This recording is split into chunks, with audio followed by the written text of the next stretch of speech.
भी आप सुबह उठें, जब भी आप काम करें, तो काम करने के प्रति हमारी आस्था कितनी है, हम कितने, जिसको हम बोलते हैं कि डेडिकेशन हमारा कितना है, उस कार्य के प्रति हमारी श्रद्धा कितनी है।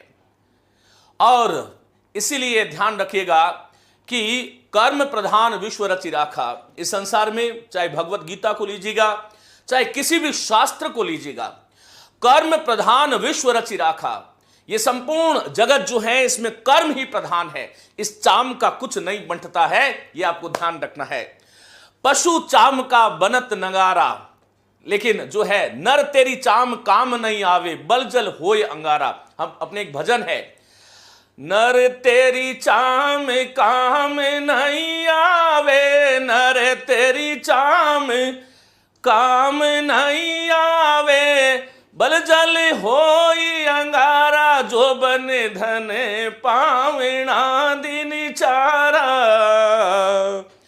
मित्रों, इस संसार में केवल और केवल मनुष्य की महत्ता किससे है?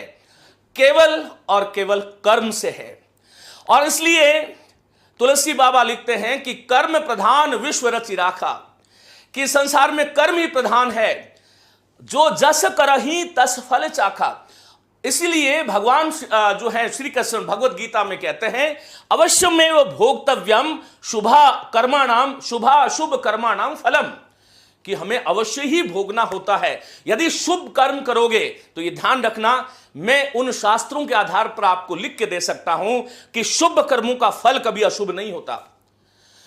अवश्यमेव भोक्तव्यम शुभाशुभ कर्माणाम फलम, यदि अशुभ कर्म करोगे उसका कभी शुभ कर्म नहीं होता। कुछ समय के लिए हमें लगता है कि शुभ कर्म है, अशुभ कर्म है, इसका शुभ फल मिल रहा है, लेकिन यथार्थ नहीं है, यह आपको ध्यान रखना है। और इसीलिए कह रहे हैं, कर्म प्रधान विश्व रचि राखा, जो जस करहि तस फल चाखा। जो जैसा करेगा उसको वैसा फल मिलेगा। आगे क्या कह रहे हैं, सकल पदार्थ है जग माही, कर्महीन नर पावत नाही, कर्महीन नर पावत नाही।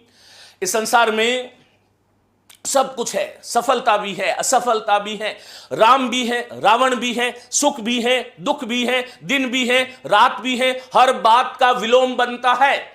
इसलिए सकल पदार्थ, इस संपूर्ण सृष्टि में संपूर्ण पदार्थ है, जो जस करहि तस फल, सकल पदार्थ हे जगमाई, कर्महीन नर पावत नहीं।